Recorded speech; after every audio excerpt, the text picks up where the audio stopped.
दुनिया भर में तमाम खबरें तैर रही हैं, लेकिन वो दो खबर जिस पर दुनिया की निगाहें टिकी हुई हैं वो है पहला सोना और दूसरा है मिडिल ईस्ट। तो आज हम लोग मिडिल ईस्ट पर बात करेंगे। मिडिल ईस्ट में क्या घटनाक्रम हो रही हैं, आयतुल्ला अली खामनेई का क्या धमकी आया है, क्या पलटवार आया है, ट्रंप क्या कह रहे हैं, क्योंकि ट्रंप की जो शिप पहुंचे हुए हैं वॉरशिप वो अभी कहां पर मौजूद हैं, या फिर उनकी क्या कार्रवाई होगी आगे चल करके, क्या वापस हो जाएंगे या फिर ईरान की ओर बढ़ करके ईरान पर हमला करेंगे, और क्या आयतुल्ला अली खामनेई के बयान का क्या मायने निकल रहा है, क्योंकि जिस तरीके से उन्होंने बयान दिया आयतुल्ला अली खामनेई ने, ट्रंप को सीधे सीधे चेता दिया है कि अगर ईरान पर अगर हमला होता है तो ईरान भी उसका जवाब देगा और ये जवाब रीजनल वॉर में तब्दील हो जाएगी। तो इन्हीं सभी मामलों को लेकर के हमारे साथ अंतर्राष्ट्रीय मामलों के जानकार शरद कोहली जी जुड़े हुए हैं। आज इस पर चर्चा करेंगे। तो सर जी ये बताइए कि पहला तो आयतुल्ला अली खामनेई का चेतावनी जो है ये क्या मायने निकलता है, क्योंकि जिस तरीके से उनका बयान आया, क्योंकि पहले कुछ दिनों से तो वो गायब चल रहे थे, खबरें ऐसी थी कि बंकर में छुपे हुए हैं, लेकिन फिर खबरें शनिवार को आते हैं और खुमैनी साहब के कब्र पे जाकर के फातिया पढ़ते हैं और वहीं से वो बयान निकल के आता है कि वो 47वां वर्षगांठ मनाएंगे। साथ ही ये भी बयान आता है नेक्स्ट दिन कि वो ट्रंप का जवाब देने के लिए तैयार है, उनकी सेना तैयार है। बिल्कुल। देखिए, पहले इसका हल्का सा अभी क्या सिचुएशन है वो समझ लेते हैं, क्योंकि सब लोग अपने आप को खबरों से इतना अपडेट नहीं रख पाते हैं।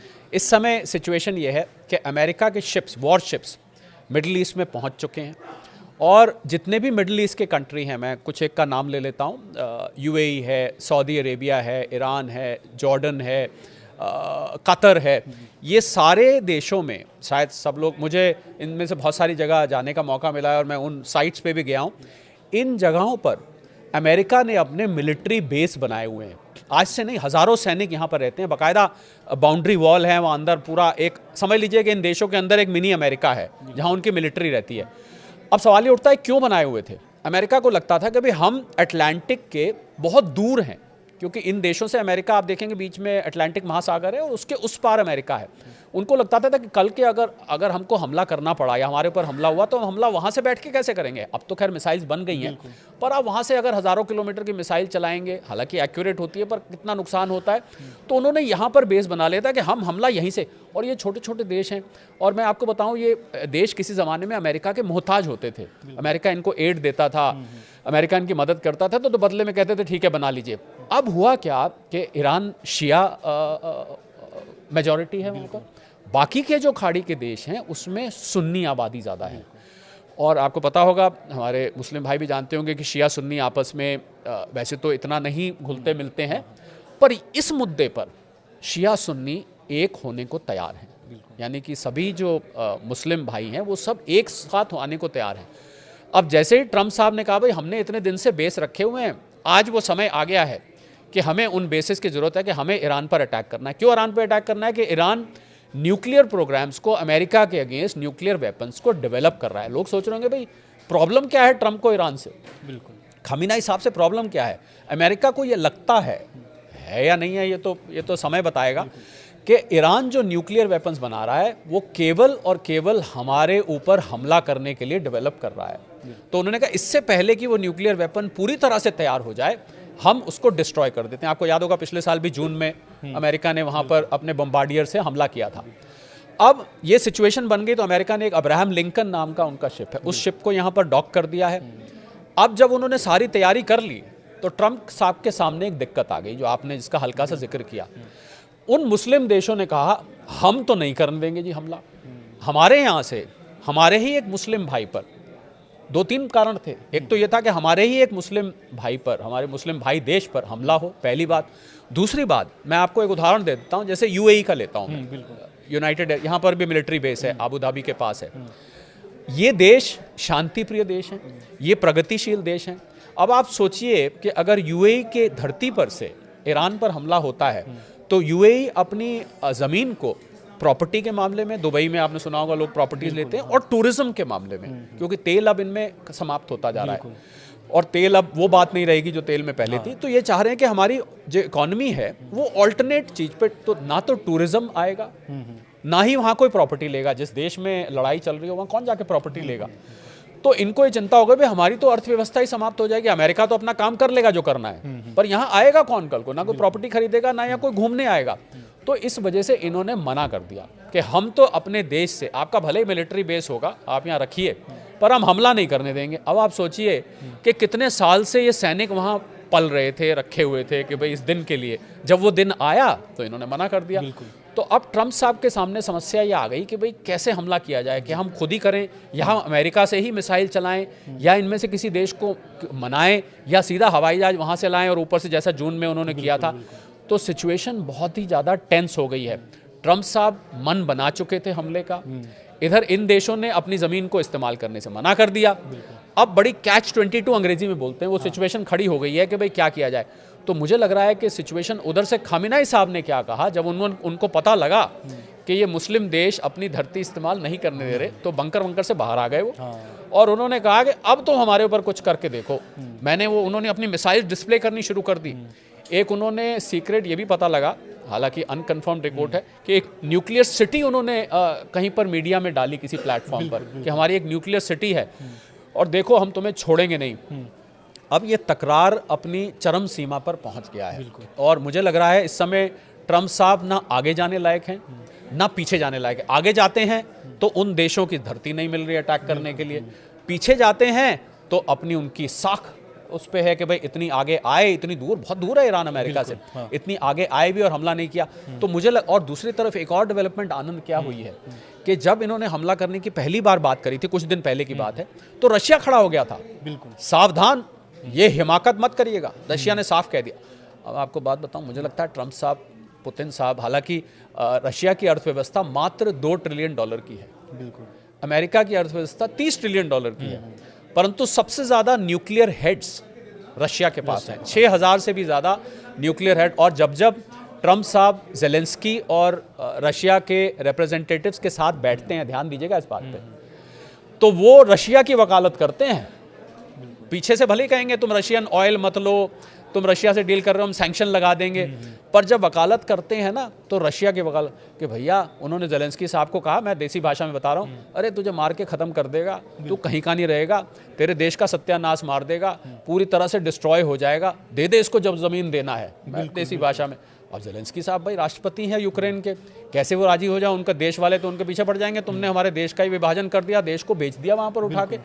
तो ये समस्या खड़ी हो गई। तो मुझे लग रहा है ट्रंप साहब के मन में अब दो विचार चल रहे हैं, एक तो कि हमला तो करना है, ईरान को न्यूक्लियर डिस्ट्रॉय करना है क्योंकि मेरी साख। और एक बात आपको और बताऊं, क्योंकि हम जियो पॉलिटिक्स की बात कर रहे हैं, नवंबर में अमेरिका में मिड टर्म इलेक्शन है जी, और ट्रंप साहब की अप्रूवल रेटिंग गिर चुकी है, बिल्कुल, जो 50% से ऊपर थी जब ये पिछले साल इलेक्ट होके आए थे, वो अब गिर के कुछ मामलों में तो 30 से भी नीचे आ गई है। तो इनको ये लग रहा है कि ये इलेक्शन अब हार जाएंगे, और अगर इन्होंने ये भी बयान दिया था पीछे कि अगर मैं हार गया तो ये लोग मुझे सेनेट से, जो अमेरिका के पार्लियामेंट का नाम है, ये मुझे इम्पीच कर देंगे, यानी कि मुझे निकाल के बाहर कर देंगे। इनको अंदर से ये डर भी बैठ गया है कि मुझे इम्पीच कर दिया जाएगा। और आपको पता है 2020 का मंजर, जो फॉलोअर्स, व्यूअर्स, सब्सक्राइबर्स न्यूज़ 18 के हैं, अगर आप 2020 का कैपिटल हिल का मंजर याद है, जब ये इलेक्शन हार गए थे, तो वो आपने देखा होगा दीवारों पे चढ़ चढ़ के लोग, जो वहाँ की पार्लियामेंट है कैपिटल हिल, उसमें चढ़ के और अंदर घुस गए थे। तो कुछ भी कर सकते हैं। तो अब समस्या यहाँ पर आके खड़ी हो गई, तो बहुत टेंशन पैदा हो गई है। मुझे लग रहा है टेंशन विश्व के लिए अच्छी नहीं है, क्योंकि खामिनेई साहब ने कह दिया है कि अगर तुमने ये हिमाकत करी, ये हरकत करी, तो ये रीजनल वॉर में तब्दील हो सकती है।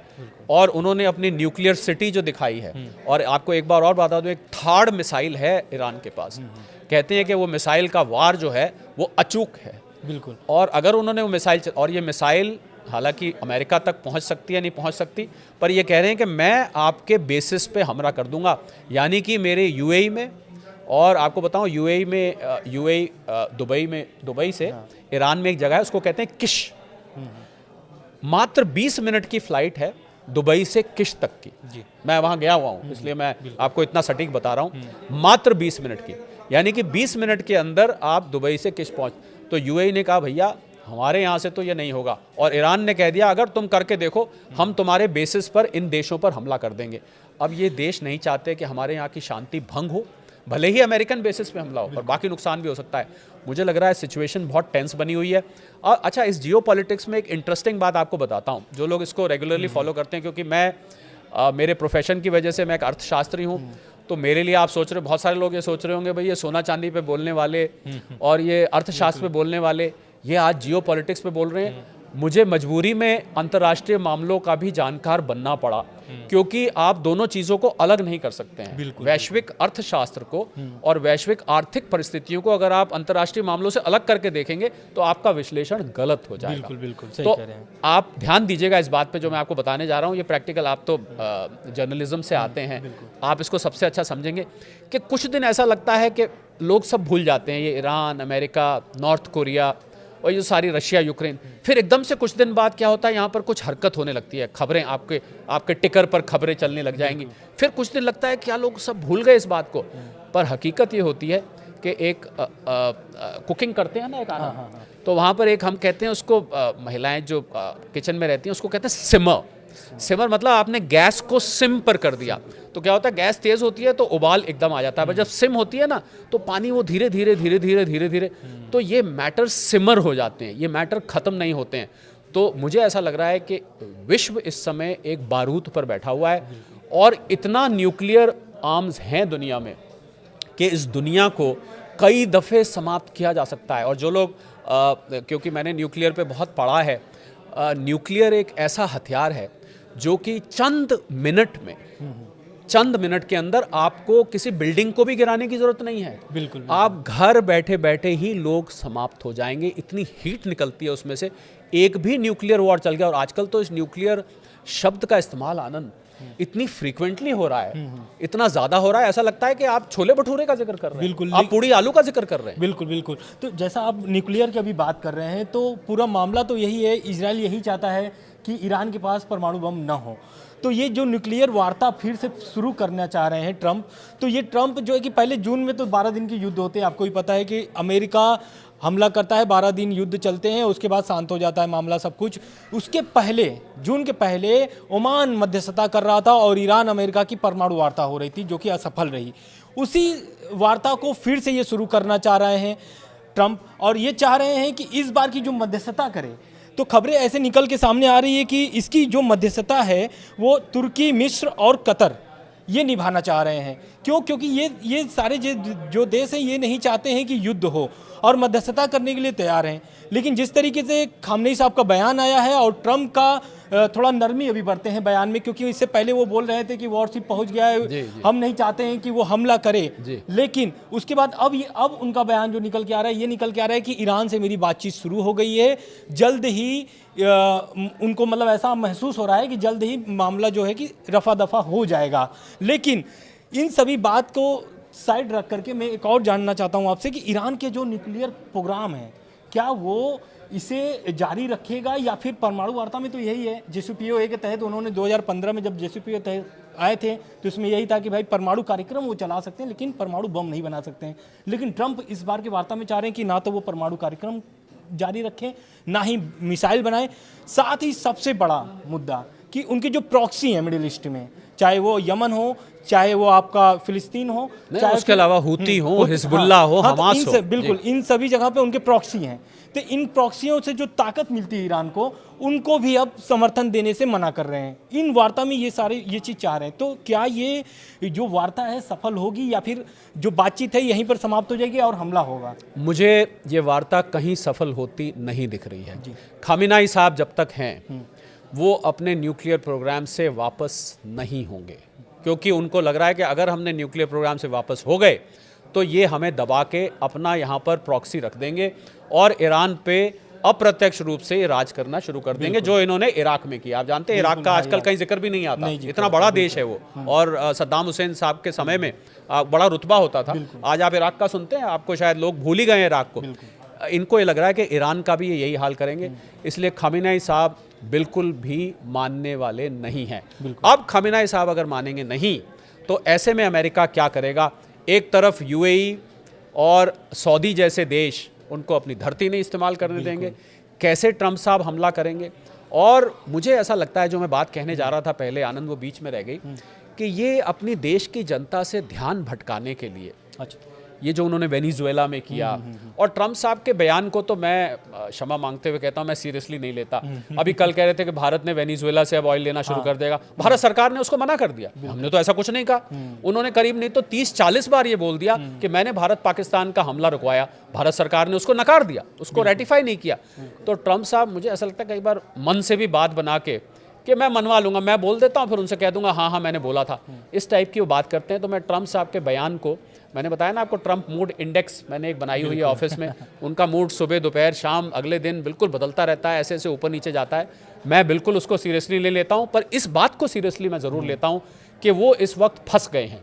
उनको समझ नहीं आ रहा कि हमला करा जाए तो कैसे किया जाए, और अगर नहीं करा जाए तो अपने देश में जो मैं ध्यान भटकाना चाह रहा था उसको मैं किस मुंह से जवाब दूंगा। बिल्कुल। और उनको ये भी नहीं पता है आनंद, जो मुझे जो पता लगा है कि कितने लोग अमेरिका में इस हमले का समर्थन कर रहे हैं। बिल्कुल। क्योंकि मुझे नहीं लगता कि आम अमेरिकी इस हमले का समर्थन करना चाहता है। वो अमेरिकियों को ये बताना चाहते हैं, देखो अगर मैंने अटैक नहीं किया ना तो ये न्यूक्लियर बम बनाकर कल को तुम्हारे ऊपर अटैक कर देगा, इसलिए मैं तुम्हें बचाने के लिए मैं ये काम करने जा रहा हूँ कि मैं पहले ही उसको जाके मार दूँ। तो मुझे लग रहा है कि ये सारी खिचड़ी बहुत कॉम्प्लिकेट हो चुका है। और एक अंग्रेजी में टर्म होता है आनंद, उसको कहते हैं पॉइंट ऑफ नो रिटर्न। तो ये पॉइंट ऑफ नो रिटर्न पे मामला अगर पहुंच गया तो ये बहुत ही, और ये विश्व युद्ध की आहट यहाँ पर पहले ही रशिया और नेटो के बीच में, आपको पता है नेटो टूट चुका है, अमेरिका लगभग नेटो से बाहर हो चुका है। और अब यूरोप के देश, जब यूरोप के देश ने भारत के साथ ट्रेड डील करी तो उसका एक कारण ये भी था कि अब अमेरिका को पता ही नहीं अमेरिका किसका दोस्त है। मैंने अपनी नक्शा दुनिया का उठा के देखा आनंद, और उसमें मैं ढूंढ रहा था कि अब कौन सा ऐसा देश है जो अमेरिका का दोस्त है। आप सच पूछें, मुझे एक भी देश ऐसा नहीं मिला जो उसका दोस्त मिले।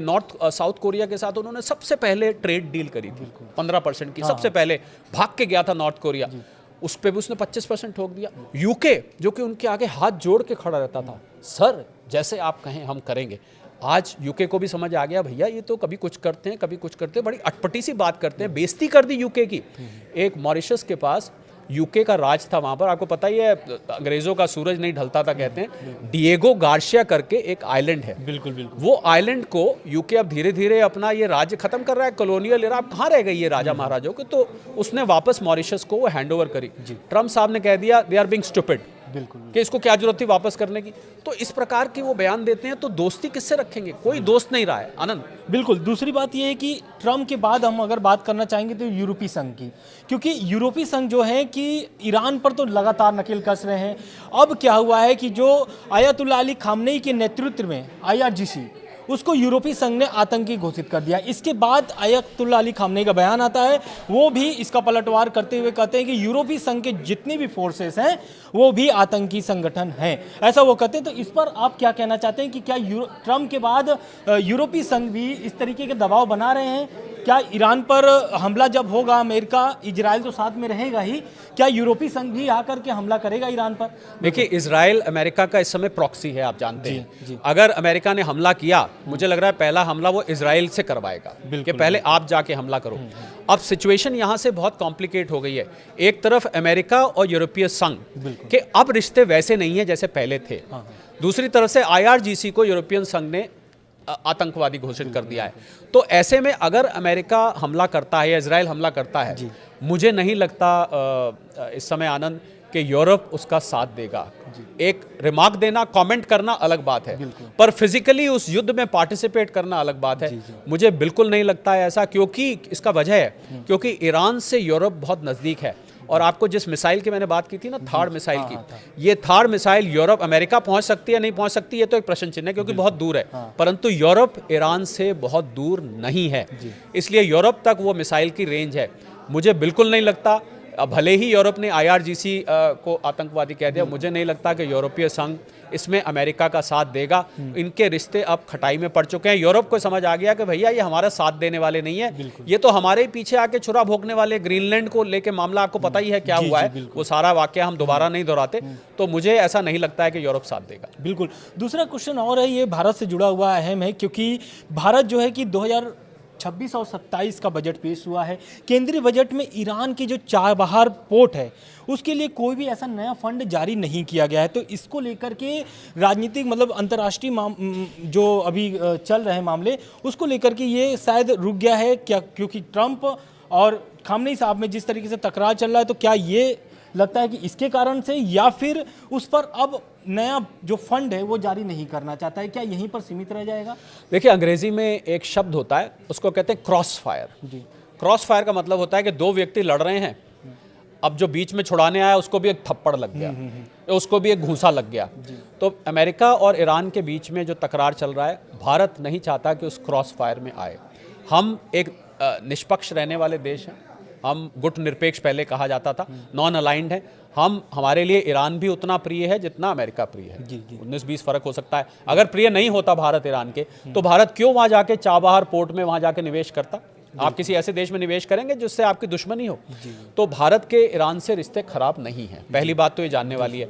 तो अब अमेरिका और अमेरिका से तो खराब है ही नहीं, ये तो ट्रंप साहब ने अपने जो टेंट्रम्स करे उसकी वजह से सारी ये बात हुई है। अमेरिका से नहीं, ट्रंप साहब के बयानों की वजह से, ट्रंप साहब की पॉलिसीज की वजह से जो खटास आई है। अमेरिका हमारा तो नेचुरल अलाई है।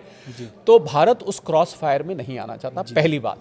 दूसरी बात, अब जब क्रॉस फायर में नहीं आना चाहता, तो आप अगर और पैसा लगाते हैं तो ये अमेरिका को एक संदेश भेजता है कि आप ईरान के साथ खड़े हुए हैं। भारत ये संदेश नहीं भेजना चाहता, पहली बात। दूसरी बात इसमें यह है कि चाबहार में जो भारत ने पैसा लगाया था बहुत वर्ष पहले, तो ये किस लिए लगाया था कि ये हमारे लिए एक पोर्ट था, तो हमारा इससे रास्ता शॉर्ट हो जाता था। जो हम यहाँ से शिपमेंट भेजते थे, ये आपको इकोनॉमिकली, लॉजिस्टिकली आपको फ़ायदा पहुँचाता था। मेरे पास जो कैलकुलेशंस है वो कहती है, मैं यहाँ पर कैलकुलेशंस पूरी खोलना नहीं चाहूँगा क्योंकि ये कुछ कॉन्फिडेंशियल भी होती है, कि भारत उस इन्वेस्टमेंट को वसूल कर चुका है। अच्छा, यानी भारत ने जो पैसा लगाया था वो पैसा हम उसका इनडायरेक्टली मॉनेटरी रूप में फ़ायदा उठा चुके हैं। पर इसका ये मतलब नहीं फ़ायदा उठा चुके हैं तो भाई आप आपका ही निवेश करते हैं तो आप चाहते हैं ना ज़्यादा से ज़्यादा रिटर्न आए और लंबे वक्त तक आते रहे। पर अब क्योंकि ये सिचुएशन, दूसरा अमेरिका और भारत की, इसके पीछे एक और कहानी है। अमेरिका और भारत की ट्रेड डील, बार बार बयान आते हैं, 6-7 बार राउंड्स हो चुके हैं। हालांकि मुझे अब इस बयान पे यकीन कम होता है, पर भारतीय कॉमर्स मिनिस्टर पीयूष गोयल जी ने कहा कि अब भारत और अमेरिका के बीच कोई स्टिकी पॉइंट नहीं बचा है। यानी कि अब ट्रंप साहब के हाथ में है, जब वो ओके करें तो ये डील ओके हो जाएगी। बिल्कुल। अब जब सब खाना पक चुका है, अब सिर्फ खाना बाकी है, क्योंकि खाएंगे कब ये तो पता नहीं, खाना बन चुका है। तो ऐसे में भारत नहीं चाहता कि ईरान को सपोर्ट करके, चाबहार पोर्ट को सपोर्ट करके वो 25% और टैरिफ भारत के ऊपर लगा दे और सारा पका पकाए खाने के ऊपर गुड़ गोबर हो जाए। जी। ये भी एक वजह है, क्योंकि जब तक डील फाइनल नहीं होती, इसलिए भारत ने डिसाइड किया कि अब चाबहार पोर्ट पर हम कोई और फैसला नहीं करेंगे। परंतु मैं ये कहूँगा आनंद कि ये कोई, इसको आप परमानेंट स्टैंड ना मान दें।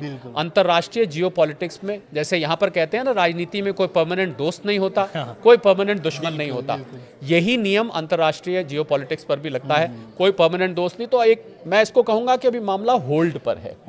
फिलहाल कोई निवेश भारत नहीं कर रहा, वहाँ से पैसा, हमारा नुकसान नहीं हुआ है। जो हमने पैसा लगाया था वो हम वसूल चुके हैं, परंतु ये नुकसान जरूर है कि हम उससे और फायदा आगे भी उठा सकते थे, वो हम आगे नहीं उठा पा रहे हैं। तो ये इस पर भारत का स्टैंड है और मुझे उम्मीद है कि जैसे ही अगर ये टेंशन खत्म हो जाती है, हालांकि मुझे चांस कम लग रहा है, आपको सच दिल की बात कहूं, तो फिर भारत वहां पर पैसा लगा सकता है। बिल्कुल। देखिए, इसके अलावा भी भारत ने यूएन में भी सपोर्ट किया था। आप देख रहे होंगे जब ईरान में प्रदर्शन चल रहे थे, लगभग ईरान में ऐसा पुष्टि हुई नहीं है ईरान की तरफ से, लेकिन 6000 से अधिक लोगों की वहाँ पर मौत हो चुकी है। इस प्रदर्शन को लेकर के वहाँ पर यूरोपीय जो देश है वो एक प्रस्ताव लाए थे कि ईरान के खिलाफ ऐसा करके, तो लेकिन भारत भी वहाँ पर ईरान के पक्ष में वोट किया था और प्रस्ताव के खिलाफ वोट किया था, ये भी कह सकते हैं। तो ये सब मामले को लेकर के अब देखना ये होगा कि मिडिल ईस्ट में जिस तरीके से तनाव बने हैं, जैसा शरद जी ने बताया कि जो चाबहार पोर्ट हो या फिर खामनेई साहब का बयान हो, ट्रंप का बयान हो, आप सुने होंगे। तो ये जो जितने भी मामले चल रहे हैं, आने वाले समय में जैसे भी अपडेट आते रहेंगे, लगातार हम लोग आपको पहुंचाते रहेंगे। सर जी, धन्यवाद। Thank you so much.